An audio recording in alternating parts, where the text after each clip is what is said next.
Здравейте! В това видео ще разгледаме как да направите своята регистрация в платформата, с която Департаментът за информация и повишаване квалификацията на учителите при Тракийския университет Стара Загора работи и какви са ползите от това да използвате тази платформа.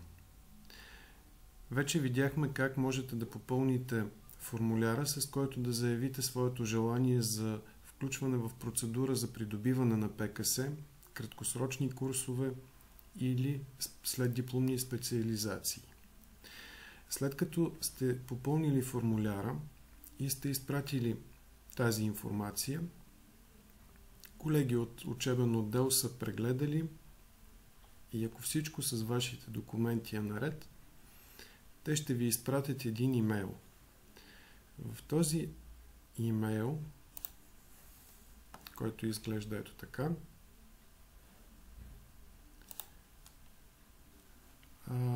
ще видите, че имате един линк с покана да се регистрирате. Когато последвате линка, се отваря ето този прозорец, в който е необходимо да напишете своя никнейм, който може да бъде какъвто вие си решите, и два пъти да попълните парола. Паролата трябва да е една и съща, няма изискване за дължина, брой знаци и така нататък, но е важно да бъде една и съща парола. Просто трябва да я повторите два пъти. След като направите това, натиснете запис. Понеже аз вече съм го направил, ще премина към влизането в своя профил. След като сте създали вече профила си, вие имате достъп до определена информация, която ви е необходима. На първо място, това е информацията за вашия профил. Когато за първи път създадете профила си, ще имате един аватар, който изглежда приблизително така. Можете да го смените винаги, като кликнете върху редактиране на профил. Когато избера редактиране на профил, мога да променя имена, имейл или да добавя своя снимка, която да стане моя аватар.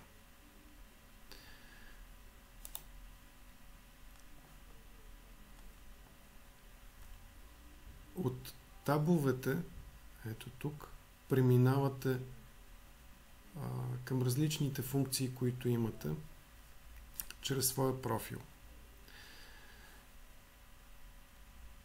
Когато отидете на теми, там ще видите всички документи, които са издавани от ДИПКО Стара Загора към вас.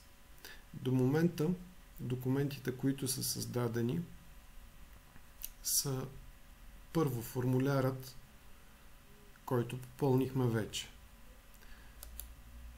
Можете да влезете и да проверите още веднъж данните, които сте попълнили. Ето, това са данните, които аз съм попълнил при моята регистрация. Това е дипломата, която съм прикачил. Ето и личните ми данни, контактната информация. Т.е. можете по всяко време да проверявате как изглеждат вашите данни.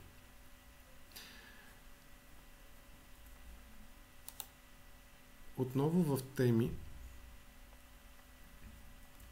вече ви е създадена от колегите в учебен отдел продажба. Когато кликнете върху тази продажба, можете да видите продукта, който сте избрали. В нашия случай това е информатика, информационни технологии, специализация едногодишна, която е с цена 1125 лева. Виждам, че тя е дължима по банков път на 3 равни вноски. А ако сляза малко по-надолу, мога да видя, че Първата вноска, която дължа, е с падеж 14 май 2021 година и е в размер на 375 лева. Виждам и банковата сметка, по която е необходимо да преведа тази първа вноска. Ако ви е по-удобно, ето тук горе имате опция за печат. Когато кликнете върху нея, се подготвя документ, който можете да изпечатате и с него да отидете в банката, за да платите тази такса, или да го направите чрез друг оператор. Затварям. Тук са всъщност и трите вноски с падежите, с стойността, която на всяка от вноските, и банковата сметка. Друга важна информация, до която имате достъп чрез своя профил, е графика на занятията. Когато вляза в табче график, виждаме ето това. Необходимо е да изберете периода, за който искате да видите своя график. Аз, понеже не зная от кога и до кога продължава тази моя специализация, си избирам месец януари 1 2021 година и като край си избирам следващата година, 2022, отново януари, отново първо число. След което казвам филтрирай.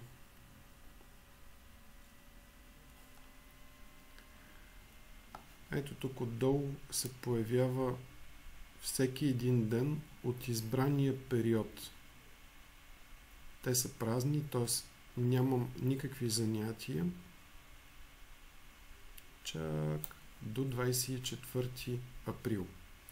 На 24 април имам занятие, което започва от 10 часа, продължава до 16 часа, основи на програмирането, и ще се проведе в зала 103.